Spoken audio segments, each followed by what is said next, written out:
सूर्य जी, सवाल आपसे एक रहेगा कि जब चुनाव हुए थे उससे पहले सब कुछ ठीक था, लेकिन अचानक चुनाव खत्म होने के बाद आपकी तरफ से आरोप लगाए जाते हैं कि टिकट के लिए पैसे लिए जाते हैं। ये तमाम आरोप चुनाव हार के बाद आखिर क्यों निकलकर सामने आए?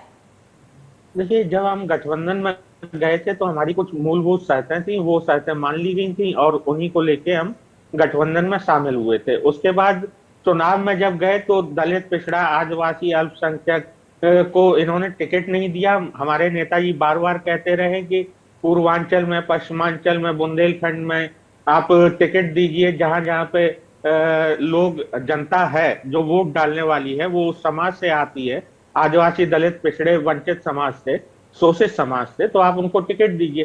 तो अखिलेश जी का कहना था कि अरे ये तो हमें वैसे ही वोट देते हैं, इनको टिकट देने का कोई मतलब नहीं बनता है। तो अब वो चीजें उभर के इस वजह से आ रही है क्योंकि जिस तरह से हमारा भी असम्मान हो रहा है उस पार्टी में रहते हुए और हमारी बातें नहीं सुनी जा रही हैं। तो हालांकि 2.5 महीना 3 महीना हुआ है चुनाव को, मार्च में सरकार बनी है, अप्रैल, मई, जून और जुलाई, तो हालांकि 3 साढ़े 3 महीना बीता है चुनावों को। तो उसके बाद कोई बहुत देर नहीं कर दी हमने अपने आप को सही करने में। हमें लगा था कि जैसे बातें करते हैं माननीय अखिलेश जी की, वंचितों, पिछड़ों, दलितों को, शोषितों को उनका हक दिलवाएंगे, तो शायद वैसा ही करेंगे। लेकिन 3 साढ़े 3 महीने में ही उनको समझ में आ गया कि ये लोग मांगते रहेंगे, हक की आवाज उठाते रहेंगे, हम हक दे नहीं पाएंगे। तो उन्होंने कहा आपको जहां सम्मान मिले आप वहां चले जाइए। मतलब इनका कहना था कि हम तो सम्मान देंगे नहीं, लेकिन आपको जहां मिले आप वहां चले जाइए। दूसरी चीज, राज्यसभा के चुनाव हुए और एमएलसी के चुनाव हुए, वहां भी हमें कोई तवज्जो नहीं दी गई, जबकि एमएलसी सीट की बात हमसे पहले निर्धारित हुई थी। और राष्ट्रपति चुनाव में हमें निमंत्रण देके निमंत्रण वापस ले लिया गया। वो पूरी जनता को, पूरे प्रदेश को पता है। तो ये कहीं ना कहीं दिल को दुखाने वाली बातें थी जो बार बार सतह पर उभर के आ रही थी। और इनके प्रवक्ता जो नवरत्न हैं कुछ लोग इनके, वो हम लोग चुनाव प्रचार में लगे हुए थे आजमगढ़ उपचुनाव में, लेकिन ये लोग कमरे से ही नहीं निकले अपने एसी वालों से, और ना इन्होंने फेसबुक, ट्विटर की राजनीति छोड़ी। इनको वहां धरातल पर होना चाहिए था। तो मैं यही बताना चाहूंगा। नहीं, अब एसी का नहीं डीसी का जमाना है कह रहे हैं। नहीं, करंट देखिए, करंट कुछ अलग चीज होती है और बाहर जनता के बीच में जाके करंट पैदा करना अलग चीज होती है। अल्टरनेट करंट अब भी अल्टरनेट ही है। डीसी करंट डायरेक्ट करंट ही रहेगा। तो आप उसमें अल्टरनेट करंट से आप डायरेक्ट करंट में परिवर्तित नहीं हुए, मेरा ये कहना है। ठीक है तारिक खान जी, अब आपको एसी डीसी का भी मतलब पता चल गया होगा। अल्टरनेट करंट और डायरेक्ट करंट है इसका मतलब। और साथ ही साथ सवाल ये भी है तारिक खान जी कि आप जब गठबंधन करते हैं तो कुछ वादे किए जाते हैं, लेकिन बाद में चुनाव जीतने के बाद वो वादे क्यों नहीं पूरे होते हैं? ये सिर्फ अभी सुभाषपा की बात नहीं है, इससे पहले बसपा भी आरोप लगा चुकी है। अन्य पार्टियां जो सपा के साथ गठबंधन में आती हैं वो भी आरोप लगाती है। यहां तक कि खुद उनके परिवार वाले ये तक आरोप लगाते हुए नजर आ रहे हैं अखिलेश यादव पर। एक सुन लीजिए बात, जब बीएसपी से गठबंधन टूटा तो क्या बहन जी ने कुछ अखिलेश जी के बारे में कहा? आप समझिए बात, बड़ी सम्मानजनक स्थिति में वो गठबंधन टूटा, ना उन्होंने कुछ कहा ना इधर से कुछ कहा। यही हाल कांग्रेस के साथ भी था। लेकिन इधर देखिए आपकी बातें हो रही हैं। अच्छा एक बात और बता दूं, अभी बताया आपने एसी की बात बहुत, राजभर साहब अभी जौनपुर गए थे कल परसों, अखिलेश साहब एसी लेके गए थे क्या साथ में? मुझको तो नहीं दिखा अगल बगल। हाँ, मैं इस पर भी आपको क्लियर कर दूं, पूरे प्रदेश में इस समय खुशनुमा माहौल है, हवाएं चल रही हैं, बारिश हो रही है, तो वो निकले हैं। गर्मी अगर होती तो अभी भी नहीं निकलते। पूरे प्रदेश का मौसम आपको पता होना चाहिए। पहले एक बार उनको बात करने दीजिए, रखिए तारिक खान जी बात। मैं नर्सरी के बच्चे की तरह मुंह पे उंगली रख के बैठूंगा, फिर आप ही बोल लीजिए। फिर नहीं, बताइए। आपने कहा कि एसी में रहते तो जौनपुर गए थे तो एसी लेके गए थे क्या, या सर पे रखे थे, या 50 आदमी था जो एसी उनके मुंह पे लगाए हुए था? ऐसी बात करते हैं आप। और अभी भाजपा वाले प्रवक्ता ने हमारे कहा कि पहले ही कह दिया था कि अखिलेश आ रहे हैं। अच्छा, हम कह दें कि अखिलेश नहीं आ रहे हैं, है ना? जैसे जब अडवाणी साहब हार गए थे इंडिया शाइनिंग के नारे के साथ, तो आपने कहा था कि अडवाणी साहब नहीं आ रहे हैं। कैसी बचकानी बातें करते हैं एकदम। हम कहते हैं कि अखिलेश नहीं आ रहे हैं। अरे हम तो हमेशा कहेंगे, अगर हम आधी सीट भी जीतेंगे, एक भी सीट नहीं जीतेंगे, तब हम कहेंगे अखिलेश आ रहे हैं। और अगर आप 20-0 सीट, जब 2 सीट जीते थे आप उस जमाने में, तब भी आप झूठ के कारण आपको जनता ने नकार दिया पूरे उत्तर प्रदेश में। आप देखिए आपकी क्या स्थिति हो गई है, इसी झूठ के कारण नकार दिया। आपका झूठ को जनता समझ गई, आप एक्सपोज हो चुके हैं पूरी तरीके से। ये समाजवादी पार्टी पूरी तरीके से जनता के बीच में एक्सपोज हो गई। आप वही पार्टी हैं जो बलात्कारियों को, जिस पार्टी के तत्कालीन राष्ट्रीय अध्यक्ष ये कहते हैं कि लड़कों से गलती हो जाती है, आप वही पार्टी है। आप इतनी बड़ी बात कह के भी शर्मिंदा नहीं होते। आप तो बेशर्मी की इंतहा पार करे हुए हैं। देखिए इनका दोहरा चरित्र देखिए। अभी कुछ दिन पहले यही मुलायम सिंह यादव को, यही मैं बार बार बहुत चिल्लाता हूं मैं इस बात को, नेताजी का आप सम्मान नहीं करते, नेताजी का अपमान अखिलेश यादव करते हैं। आपसे क्या मतलब?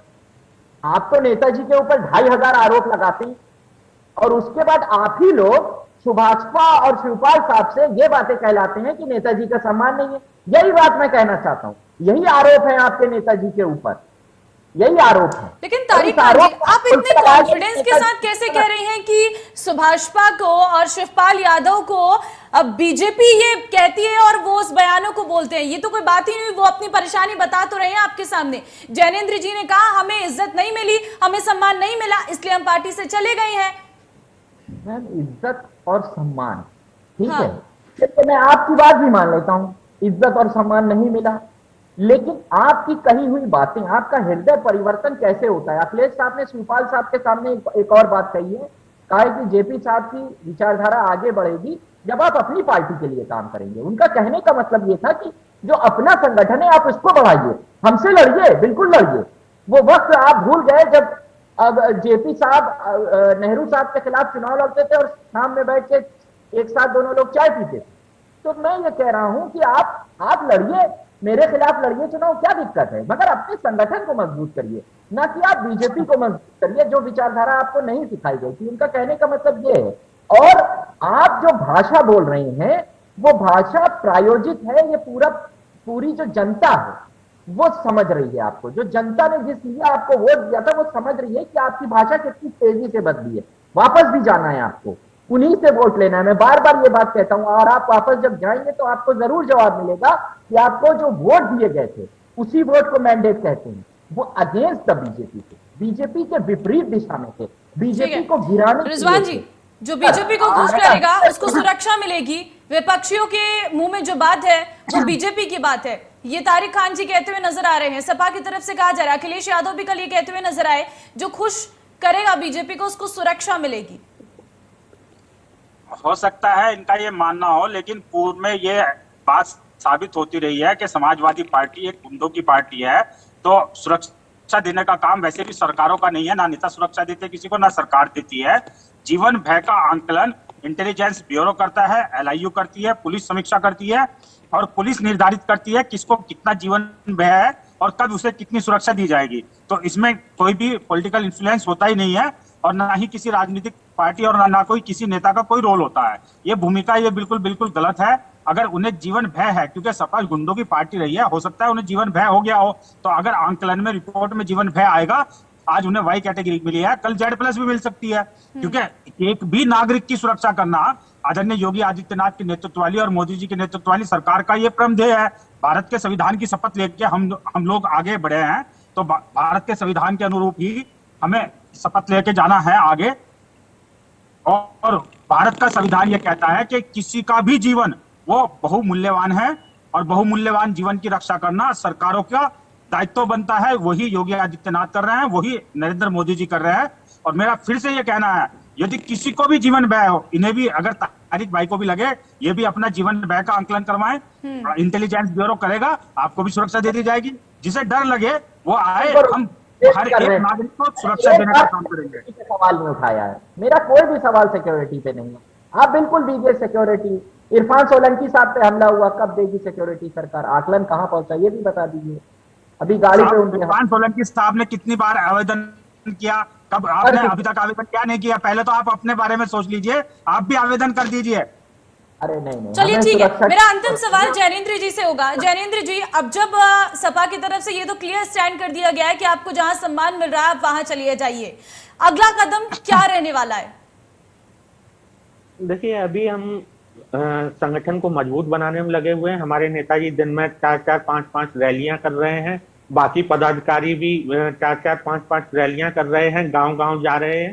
तो उसके बाद जो दूसरा चरण होगा वो होगा बहन जी से संपर्क स्थापित करने का उनसे समय लिया जाएगा, उनसे बात की जाएगी अगर समय मिलता है, और फिर आगे देखा जाएगा कि बसपा के साथ कैसे कैसे कौन कौन सी बातें मानी जाती हैं गठबंधन से पूर्व की, तो वो देखा जाएगा। कुल मिला के ये है कि बसपा की तरफ कदम बढ़ाएंगे, लेकिन पहले संगठन थोड़ा सा मजबूत हो जाए, क्योंकि 1.5 साल बाद हमारा चुनाव लोकसभा का आने वाला है। बस ठीक है, यही एक देखना है। अंतिम राय ले लेती हूँ तारिक खान जी की, बहुत कम ये शब्दों में। डरते तारिक जी जल्दी।